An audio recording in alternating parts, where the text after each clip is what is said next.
Por cierto, en el municipio de Chalco, ahí en el Estado de México, una menor de 12 años, identificada como Dulce, fue cuando hombres armados fueron a cobrar una deuda a su casa. Fue antes del amanecer, cuando el frío todavía muerde y las casas guardan silencio. En San Pablo Atlazalpan, Chalco, la vida empezaba lento. Un gallo por ahí, un portón que se abre, una olla al fuego. Y entonces, el estruendo. No uno, varios. Ráfagas que cortaron la oscuridad como tijeras sobre tela. Adentro de una vivienda humilde, una niña de 12 años se encogió por puro reflejo. Afuera, hombres llegaron buscando a otro, la pareja de su mamá. Un hombre marcado por deudas y rencores del narcomenudeo. Esa fue la versión que más tarde confirmaría la autoridad. Pero a esa hora, lo único cierto fue el caos. Pasos acelerados, un motor que no apaga, voces breves y frías, y la certeza de que el miedo se había metido hasta la cocina. La niña no sobrevivió. La colonia entera, sí, pero con algo roto que ya no se arregla con la salida del sol. Los vecinos cuentan que las detonaciones se escucharon como golpes contra lámina. 1, 2, 3, y ya nadie se asomó. Las cortinas bajaron de golpe, los perros se callaron y el rumor corrió más rápido que cualquier patrulla. Fueron por él. El objetivo, según la primera línea de investigación, no era ella, sino el hombre que convivía en esa casa y que alcanzó a escapar. El ataque no fue un robo, no fue una riña, fue un ajuste de cuentas que dejó a una menor en medio del fuego cruzado de una deuda que no era suya. Ese detalle, brutal por su simpleza, se repetiría horas más tarde en cada conferencia, en cada nota, en cada indignación. La niña quedó atrapada en una bronca de adultos. Minutos después, la calle se llenó de luces rojas y azules, llantas sobre grava, cinta amarilla, susurros. La escena, vigilada por agentes y peritos, dejó una imagen que cuesta nombrar. Mochilas detenidas, café frío sobre la mesa, sillas a medio girar. La Fiscalía del Estado de México reunió indicios, levantó casquillos, revisó cámaras. Al mismo tiempo, desde la mesa federal, Omar García Harfuch dio el trazo grueso. La agresión estaría ligada a narcomenudeo. El blanco era el adulto, no la menor. Con eso, la línea de tiempo cambió de golpe. Ya no era solo un homicidio que encoge el pecho. Era una pista sobre quién ordenó, quién disparó y, sobre todo, por qué se atrevieron a hacerlo así, a esa hora, en esa cuadra. En Chalco amaneció con dos realidades. La del hogar que no vuelve a encender la televisión a la misma hora y la de un barrio que aprendió una lección cruel, la que nadie quiere aprender. Cuando los pleitos del narco tocan la puerta de una familia, el riesgo no pregunta edades. Por eso, desde el primer minuto, este caso dejó de ser una cifra y se volvió una historia con nombres, con calles, con testigos que hablan en voz baja. Y aquí empieza la nuestra. Vamos a seguir la ruta de los involucrados, las primeras detenciones, lo que aseguraron y cómo una venganza por deudas abrió una investigación que ya tiene responsables bajo la lupa. Apóyame con un me gusta ahora mismo. Suscríbete a Reporte a México. Crimen y Seguridad y activa la campanita para no perderte los siguientes capítulos de este caso. Y dime en comentarios, con respeto, ¿qué debe priorizar la autoridad en Chalco? ¿Cortar el flujo de dinero o reforzar la seguridad en escuelas y rutas escolares? Bloque 2. La cacería, primeras horas. El cordón de seguridad se cerró en minutos y el murmullo del vecindario quedó en silencio, como si alguien hubiera bajado el volumen a la ciudad. Peritos con guantes claros avanzaron midiendo cada paso, marcando huellas, recogiendo indicios, fotografiando puertas, bardas y asfalto. Las patrullas no gritaban con sirena, su sola presencia decía todo. En las esquinas, vecinos que primero se asomaron por las cortinas terminaron apagando las luces. Nadie quería que su ventana fuera testigo. Mientras el humo del miedo todavía flotaba en el aire, llegó el giro que cambiaría el sentido de la investigación. No había sido un ataque al azar. Las autoridades confirmaron una línea dura, la que rara vez se quiere escuchar en voz alta. Narcomenudeo y una deuda que salpicaba a la familia, con el novio de la madre como pieza clave del rompecabezas. La explicación no calmó a nadie, al contrario, encendió las preguntas. ¿Quién debía? ¿A quién? ¿Desde cuándo? ¿Por cuánto? La frase se repitió entre periodistas y colonos como una ola. Esto viene del negocio. En los pasillos de mando, los mapas se abrieron sobre la mesa. Primero, blindar la escena. Después, salir a cazar evidencias vivas. Cámaras de la calle, grabaciones de comercios, teléfonos cerca del lugar, rutas de entrada y salida. La instrucción fue simple y fría. Seguir el tiempo, minuto a minuto, hasta encontrar el punto donde la narrativa se rompe y aparecen los responsables. Afuera, el barrio olía a humedad y pavimento caliente. Adentro, la investigación ya tenía rumbo. La cronología empezó a tomar forma. La niña cayó en medio de una balacera que no la tenía como objetivo, pero la alcanzó como una sentencia injusta. La deuda y la disputa estaban en otra mesa, entre adultos que jugaron con fuego sin medir quién podía quemarse. Ese matiz, que no consuela pero explica, fue confirmado por las fuentes oficiales. Se trató de una agresión ligada a cuentas pendientes en un entorno contaminado por el narcomenudeo. La indignación subió un grado más. Si la pelea era entre ellos, ¿por qué la calle entera pagó el precio? La búsqueda se volvió quirúrgica.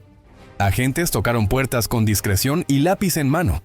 No querían titulares, querían datos. ¿Quién monitorea la cuadra? ¿Qué coche no pertenece aquí? ¿Qué cara dejó de verse desde ayer? En paralelo, equipos técnicos descargaban videos de vigilancia, comparaban siluetas, recorrían segundos que de pronto se volvían eternos. Si algo tiene la verdad es que, tarde o temprano, deja rastro, una llamada en el momento equivocado, una placa alterada, un paso en falso. En el discurso público, una voz dominó el mensaje. Esto está ligado a narcomenudeo. No era retórica ni especulación, era la línea principal que guiaría cateos, entrevistas y órdenes de aprehensión. La ciudad lo sintió de inmediato. Más filtros, más miradas, menos ruido nocturno, como si todos hubieran entendido que la calma no es paz, solo el respiro antes de la siguiente decisión. La noche cayó espesa y, sin embargo, nadie durmió. Los que investigan porque es su trabajo, los que lloran porque perdieron lo irreemplazable y los que se esconden porque saben que los van a buscar. En el centro de mando alguien resumió lo que venía.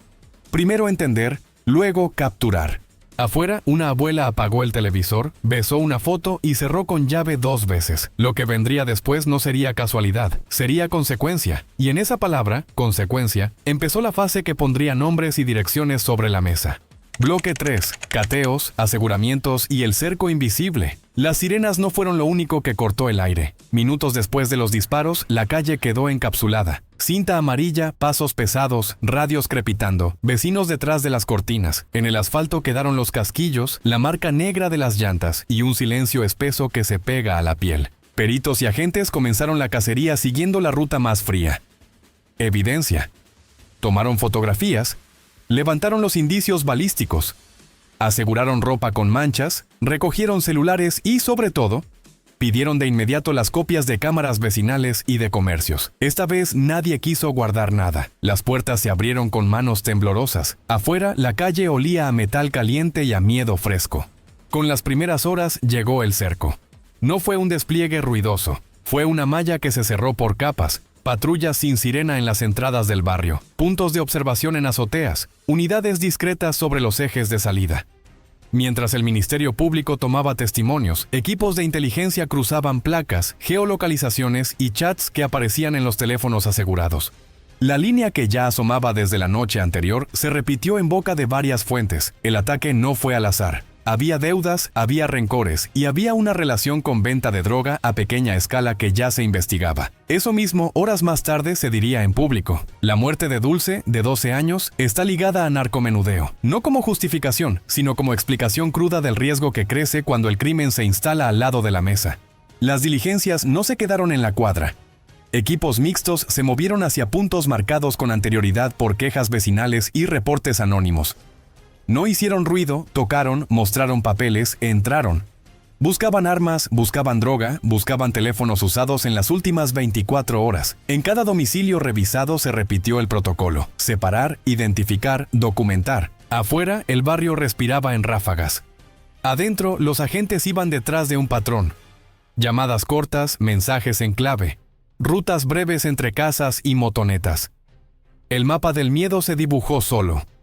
La economía de bolsita, el cobro de deudas mínimas convertidas en amenazas máximas, la vida cotidiana contaminada por un negocio que no perdona. Esa hipótesis, narcomenudeo y un conflicto económico, fue resaltada por medios nacionales y locales en cuestión de horas. En paralelo, la escena pública se llenó de rostros. Funcionarios estatales, equipos de apoyo, gente que llegó a dejar flores. La gobernadora del Estado de México acudió al velorio. No fue un acto político. Fue un gesto que encendió la conversación de siempre. ¿Cómo se evita que una niña termine en la línea de fuego? ¿Cómo se corta el hilo antes de que reviente por el lado más frágil? La pregunta quedó flotando mientras el expediente crecía hoja por hoja y el barrio, por fin, caía en cuenta de que lo que pasó no fue una balacera más. Fue el resultado de un sistema pequeño y cruel que los había ido cercando sin que nadie lo advirtiera a tiempo. Antes del amanecer siguiente, el cerco invisible ya estaba puesto. No había retenes espectaculares ni drones zumbando sobre las azoteas. Había ojos donde antes no los había. Había rutas vigiladas. Había teléfonos bajo lupa. Y había, sobre todo, un mensaje que comenzó a repetirse en los pasillos oficiales y en los portales de noticias. Lo que mató a Dulce no fue una bala perdida. Fue una red de venta a pequeña escala, de deudas mal cobradas y de amenazas que nadie debería normalizar. Eso quedó asentado al menos en la narrativa institucional. El caso se investiga como parte de una trama ligada al narcomenudeo. A partir de ahí, cada cateo y cada aseguramiento dejó de ser un trámite y se convirtió en una ruta para responder a la única pregunta que importa. ¿Quién jaló el gatillo y quién lo puso ahí? Bloque 4. La cacería, motos sin placas, un hombre en fuga y la pista del negocio. El barrio aún olía a pólvora cuando llegó la segunda oleada. Peritos, binomios caninos, patrullas cerrando esquinas. Mientras la cinta amarilla vibraba con el viento, los primeros indicios comenzaron a encajar. Cámaras de calle y de tiendas captaron lo mismo una y otra vez. 2 motocicletas sin placas, cascos cerrados, paso decidido. No fue un asalto al azar ni un pleito de cantina que se les salió de control. Llegaron directo a esa casa. Sabían a quién buscaban. Y según la versión oficial, no era a la niña. Era al hombre que vivía con su mamá. Un hombre que ya estaba en el radar por venta de droga al menudeo. La escena de crimen fue brutal y también clara. La hora al amanecer. Punto de entrada, la puerta de lámina. Disparos al pecho y a las piernas de la menor. El resto de la familia tirada al suelo, intentando cubrirse. Testigos escucharon el rugido de las motos, la ráfaga corta y el silencio pesado que queda cuando los motores se alejan. Minutos después, paramédicos confirmaron lo que nadie quería oír. En paralelo, agentes estatales activaron un cerco en colonias aledañas y la fiscalía comenzó a levantar casquillos, a recabar rutas de huida y a tocar puertas donde siempre hay alguien que vio algo pero casi nunca habla. La línea de investigación no tardó en saltar a la superficie. El propio titular de Seguridad Federal fue tajante. Esto tiene que ver con narcomenudeo, con una deuda, con cuentas que algunos creen que se cobran así, con plomo. La pareja de la madre, dijeron, estaba vinculada con venta de droga y se habría convertido en el blanco real. A él lo buscaban, a él le querían cobrar. Ella fue el daño irremediable. Un crimen que, por su lógica, no solo indigna, exhibe un patrón. Deudas pequeñas en barrios pobres que terminan en tragedias desproporcionadas. Mientras la investigación avanzaba, el país volteó a Chalco. Hubo una despedida que partió el corazón. La gobernadora llegó al velorio, habló con la familia, prometió acompañamiento. Afuera, vecinos y vecinas repetían lo mismo en voz baja. Aquí todos sabemos quién vende, quién cobra, quién amenaza. Aquí todos saben y nadie ve. Esa mezcla de duelo y rabia empuja ahora a más operativos, a más rondines, a más cateos, pero también deja una pregunta seca, incómoda, clavada como astilla. ¿Cuántas veces se avisó que en esa cuadra había narcomenudeo y nadie llegó a tiempo? La ruta de fuga ya tiene flechas en un mapa. Las motos salieron por una calle secundaria, cortaron por un campo y se perdieron hacia una avenida con tráfico pesado. Esas mismas flechas llevan a puntos rojos. Tienditas de droga, casas de paso, esquinas con halcones. La fiscalía trabaja con esos cruces, con el testimonio de quien alcanzó a ver el color de una chamarra, con la geolocalización de celulares que se movieron a la misma hora. No es un rompecabezas fácil, pero hay piezas que ya no encajan en la impunidad. Porque aquí no se busca solo a 2 en moto, se busca a quien ordenó, a quien cobró, a quien convirtió una deuda en sentencia. Y esa cadena, según las autoridades, comienza en el menudeo y termina en estructuras más grandes que se alimentan del silencio. Pero eso no es todo. Hay un dato que quema. Otras tragedias recientes por deudas de miseria encendieron alertas en el Estado de México. El contexto es de urgencia, de revisión de protocolos, de presión pública. No alcanza con decir se investiga. La promesa ahora es otra. Ir por los autores materiales y por los que se esconden detrás del negocio chico, que destruye familias completas. La calle espera resultados, no discursos. Y la historia que viene dependerá de si esas motos acaban en un corralón como evidencia, o si lo de hoy es apenas el primer capítulo de una reacción mayor. Lo que sigue te va a sacudir. El rastro de esas motos conduce a nombres que ya han aparecido en carpetas previas, y cuando esos nombres se repiten, la ciudad entiende que aquí no hubo casualidades. Bloque 5. Versión oficial y giro de la investigación. La versión oficial llegó sin rodeos y cambió el mapa de la indagatoria. El titular de seguridad a nivel federal, Omar García Harfuch, sostuvo que el ataque no nació de una disputa doméstica ni de una simple deuda, sino de un entorno de narcomenudeo que rodeaba a la pareja de la madre de Dulce. El blanco era él. Huyó. La bala alcanzó a quien menos debía. Con esa frase, la investigación dejó de buscar explicaciones en chismes de pasillo y puso el foco en economías criminales que se esconden detrás de casas rentadas, motocicletas sin placas y teléfonos desechables. Desde ese momento, los pasos fueron quirúrgicos, entrevistas dirigidas a vecinos clave, cateos puntuales en 2 colonias con registros previos por venta al menudeo, aseguramiento de radios, teléfonos y cuadernos con apodos y rutas. Nada de operativos ruidosos, decisiones de oficina que pegan donde duele. En la logística, a los testigos menores se les activó un protocolo especial, sin cámaras, sin presión, con psicología forense para que lo dicho resista en un juzgado. La consigna es clara. Que cada dato tenga huella, que cada bolsa y cada casquillo tengan cadena de custodia limpia, que nada se caiga por una firma mal puesta. El mensaje político también apareció, pero breve. La gobernadora del Estado de México acudió al velorio, ofreció asesoría jurídica y acompañamiento psicosocial y pidió a la fiscalía que priorice el caso. No fue un acto de foto, fue un aviso hacia adentro. Este expediente no se va a enfriar. En paralelo, la policía estatal y la municipal reforzaron cuadrantes alrededor de la primaria y del mercado, no para montar espectáculo, sino para cortar el flujo de amenazas que suele llegar después de una tragedia así. Con el giro confirmado, la conversación pública se ordenó. Ya no es la historia de una deuda ni de un pleito de barrio. Es la historia de una niña alcanzada por la violencia que produce el dinero fácil. Y si el móvil es criminal, la respuesta también debe ser criminalística y judicial. Lo que sigue ya no se decide en la calle, sino frente a una jueza y con pruebas que aguanten el peso del proceso. Aquí es donde un caso mediático se convierte, por fin, en un caso sólido. Bloque 6. Del estruendo a los juzgados. ¿Cómo no se cae un caso? A partir de ahora, el escenario deja la calle y entra a sala. Lo que sigue se juega ante una jueza o un juez de control. Audiencia inicial, exposición de datos de prueba y solicitud de medidas cautelares. No es espectáculo, es procedimiento. La fiscalía debe llegar con un expediente que respire por sí mismo. Testimonios tomados sin presión. Dictámenes periciales claros.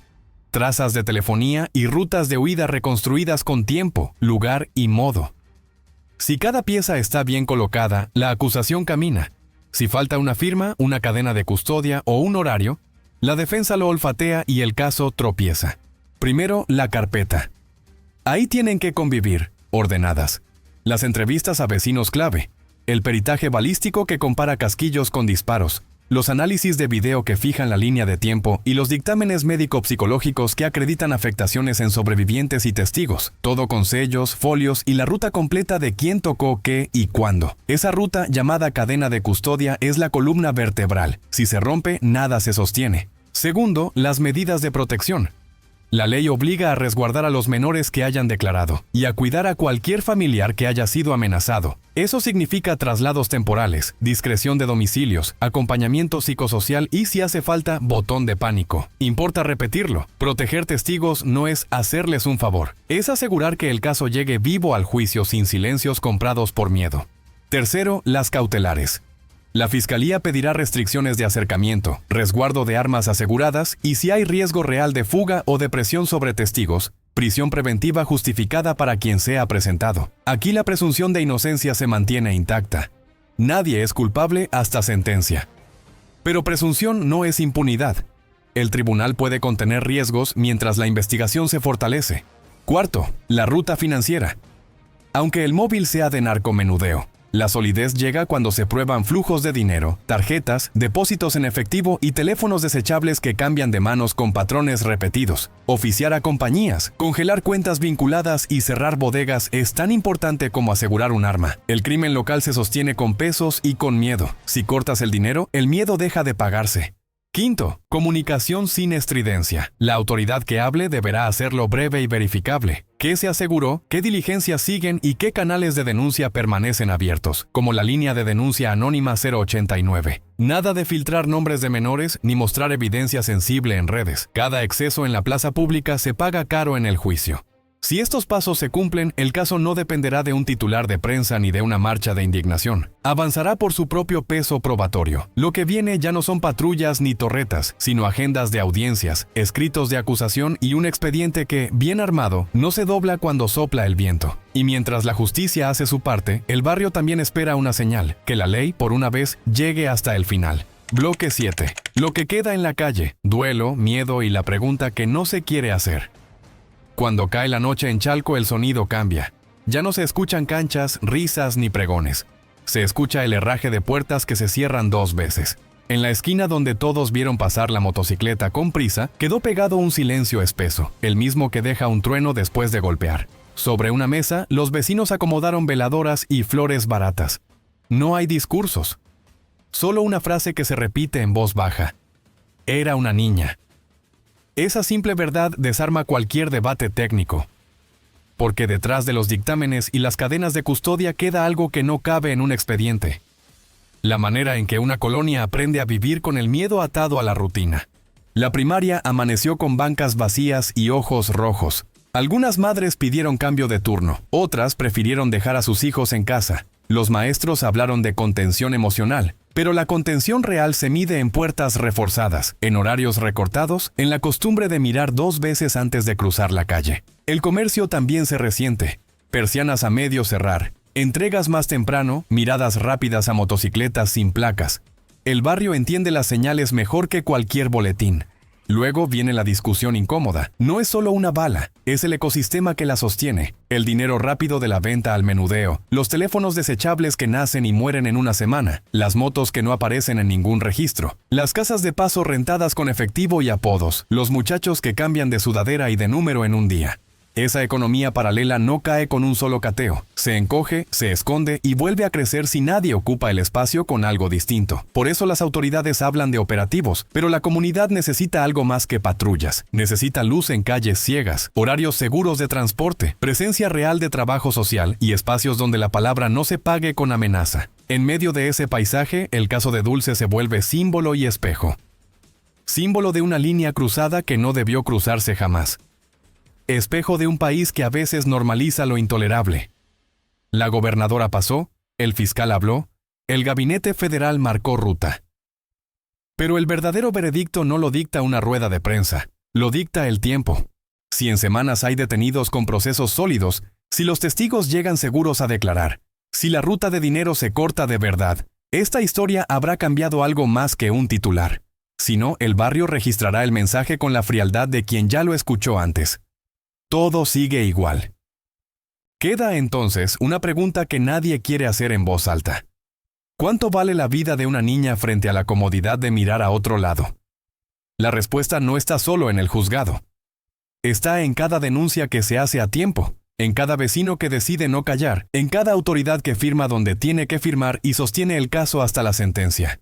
Porque justicia no es un momento, es una resistencia. Y hoy, en Chalco, esa resistencia empezó con una vela encendida y un nombre que no debería olvidarse, Dulce. Si este video te ayudó a entender qué pasó y qué sigue, compártelo. Suscríbete a Reporte a México, Crimen y Seguridad, y activa la campanita para recibir cada actualización. Aquí seguimos cada caso hasta la sentencia. Cuéntame en los comentarios, con respeto, ¿qué acción concreta haría más segura tu colonia esta semana? Iluminación, patrullaje fijo, botones de pánico, organización vecinal. Tu opinión guía los próximos videos.